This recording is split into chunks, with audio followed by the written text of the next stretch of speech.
Ele tem uma capacidade incrível de se perder nos pensamentos dele nas horas mais aleatórias. Concordo, sou igual. E eu estava participando de um concurso da melhor torta salgada do mundo. Eu era livre para colocar tudo que eu quisesse dentro, mas eu não conseguia me decidir. Eu estava prestes a desistir, quando de repente eu senti um cheiro delicioso. O cheiro de uma torta perfeita. Então, eu me deixei levar por este cheiro para preparar a minha torta. Depois de terminada, eu coloquei em um forno mágico, que começou a gritar logo em seguida: "A torta está pronta, é hora de comer!" E quando eu acordei, ainda podia sentir o cheiro. A torta estava pronta e a minha mãe estava me chamando para comer. Que brisa! Que história engraçada! E a sua mãe se chama Matheus, por acaso? O quê? A história da torta acordou a Kaori? A Kitsune se sentou e levantou as mãos para pedir silêncio. Antes que vocês digam o que querem que seja, 2 coisas. Primeiro, eu sei que a minha piada foi horrível. Desculpem por isso, mas eu acabei de acordar de um tipo de coma, então não tenho uma desculpa. Tipo de coma? Não é pra tanto. E pensar que as suas últimas palavras foram tão emocionantes. Quieto, eu disse que eu tinha 2 coisas para falar. Na verdade, a segunda é uma pergunta para o Nevra. O Nevra levantou uma sobrancelha. Com a Kaori, tudo é possível. Pela sua experiência na guarda reluzente, você acha que... Será que é uma pergunta séria? Veremos. Mesmo se eu não estiver morta, vocês são obrigados a fazer a minha vontade? Acho que não. Aliás, mesmo se você estivesse morta, nós não teríamos nenhuma obrigação. Bem que eu desconfiava. Desculpe, Matheus. Eu fiz o que pude. O Matheus colocou a mão no ombro da Kaori. Ele ficou emocionado de verdade. Obrigado, Kaori. Eu fico muito emocionado com que você tenha reservado as suas últimas palavras para mim. Mas eu prefiro permanecer no absinto com você do que integrar a obsidiana graças à sua morte.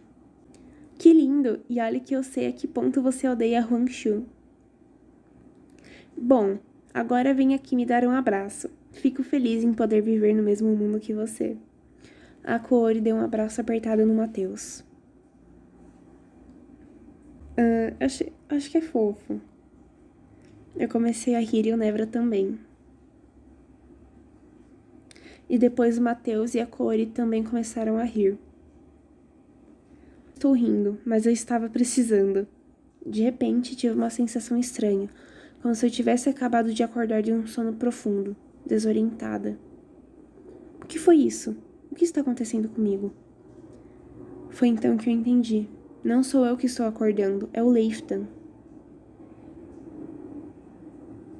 Calma, gente, o Leiftan acordou.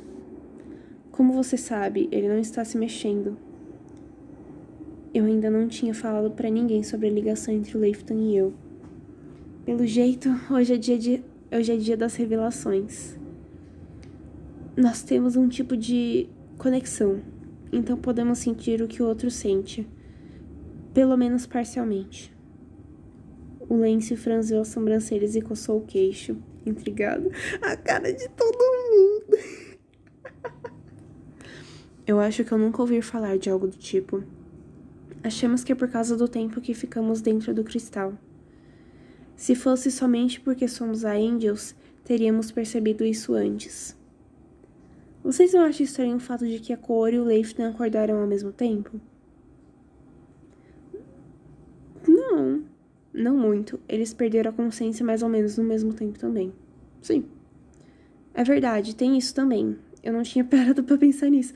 Poxa, Matheus. O Leiftan abriu os olhos e se sentou. O que aconteceu? Eu desmaiei? Sim, a gente acha que você entrou em estado de hipotermia. A gente deveria ter trazido roupas quentes para você também. desculpe. Eu achei que os Angels eram imunes ao frio, como a gente. O Leifton desviou o olhar, como se ele estivesse com vergonha. Sinceramente, eu também achava, mas eu nunca tinha vindo a um lugar tão frio. Pessoalmente, eu nunca tive a impressão de ser imune, nem ao frio, nem ao calor. Então, você tem poderes de Angel, mas é uma Faeliana. Uma Faeliana? O que é isso? É alguém que é metade humano e metade Faerie, um híbrido. Entendi. Eu não sabia que isso era possível. Desculpe, Koori, continue. A Koori fez um sinal com a cabeça e olhou para mim. Eu estudei tudo que eu tinha para estudar sobre casos como o seu, e eu posso dizer que é bem complexo. Na realidade, é literalmente impossível saber o que esperar das suas habilidades. Literalmente impossível? Por quê? Você me conhece, eu poderia falar sobre o seu caso durante horas. Mas, na verdade, a sua situação e até a sua existência é algo completamente inédito. Realmente, não tem muitos Angels em Eldaria, né? Muitos Angels... Primeiro, não tem muitos Angels e não tem muitos Faeries em Eldaria. Enfim, segundo as minhas pesquisas, você é a primeira Faeliana metade Angel. E além do seu status de Faeliana, não temos muitas informações sobre os Angels. Já que o único que vivia em Eldaria antes da sua chegada fingia ser um Lorialete. Acho que é assim que fala. O Leifon ficou olhando para o fogo, sem graça. Eu não acho que ele esteja gostando muito dessa conversa. Deixa eu voltar a fazer as vozinhas, gente, que eu esqueço. E além de todos esses elementos nebulosos, existe um fato de que eu não sei muito bem analisar. Muito bem como analisar. Me disseram que você tem a bênção do oráculo, que você tinha uma ligação privilegiada com ela. Eu não sei se eu tenho a bênção dela, mas ela apareceu para mim várias vezes para me guiar. Não é um acontecimento completamente sem precedentes, mas... eu não sei como juntar as informações para que faça sentido. O que significa que, em termos de poder ou influência nesse mundo, não sabemos realmente como interpretar quando se trata de você. Realmente. Nós somos incapazes de antecipar o que poderia acontecer com você ou o que você poderia fazer. Fiquei fixando o fogo. Eu não me sinto muito segura com o que a Koori acabou de dizer. Realmente, ninguém se sentiria seguro, eu acho, sabendo que não tem limite, a não ser que essa pessoa queira fazer algo de ruim, né? Mas eu acho que temos todas as razões para ser otimistas. Até agora, todas as coisas esquisitas que aconteceram com você salvaram a nossa vida. Então, eu sorri para a Koori. O otimismo dela é contagiante. Muito bem. Depois dessa conversa de encorajamento, eu proponho que comamos alguma coisa antes de irmos dormir. É melhor não explorarmos o prédio à noite, o que quer dizer que teremos um longo dia amanhã. Vamos ficar de guarda em dupla e revezaremos. Cadê? Eu me sentiria mais segura com o Nevra. Os sentidos dele são muito mais aguçados. Uma coisa mais crepúsculo, né? Uma coisa mais Edward Bella. Enfim. Eu proponho 3 turnos de 2h30. O Nevra olhou para o Lance, que concordou.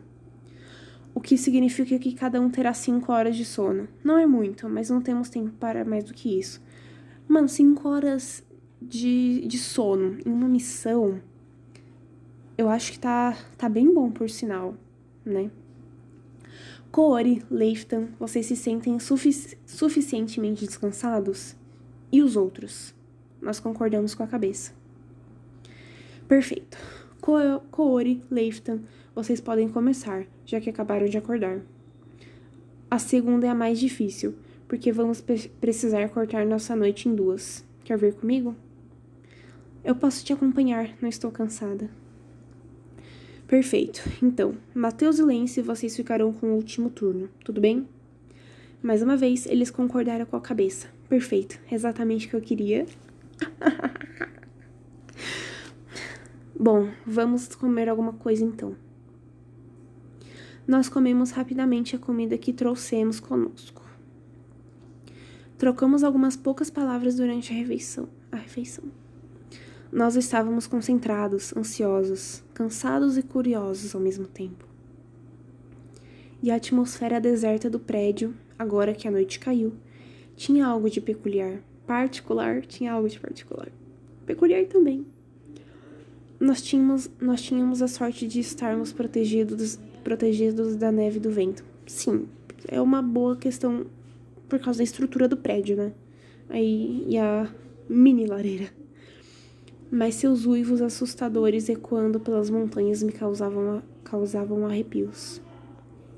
De repente, me perguntei se tinha algum bicho nas montanhas. Tem o Teijin, que é praticamente um bicho, né? Teijin, pra quem não sabe, é o ex-marido da Koori e ele é um babaca, praticamente. Ser atacado à noite por uma manada de Warifangs das neves não seria nada legal. Não mesmo. Preciso pensar em outra coisa, senão não vou conseguir dormir. Depois de terminar de comer, nos deitamos nos nossos sacos de dormir, um perto do outro. Também nesse frio tem que ser um perto do outro mesmo. Somente a Koori e o Leifton ficaram sentados, um de frente para o outro, perto do fogo. Eu me deitei e fiquei olhando para os jogos de luzes causados pela chama do fogo no teto.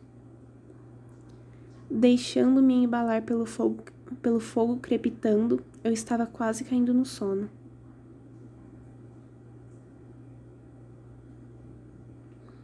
Até nas mais profundas das sombras eu posso encontrar a luz dos Aendians em mim.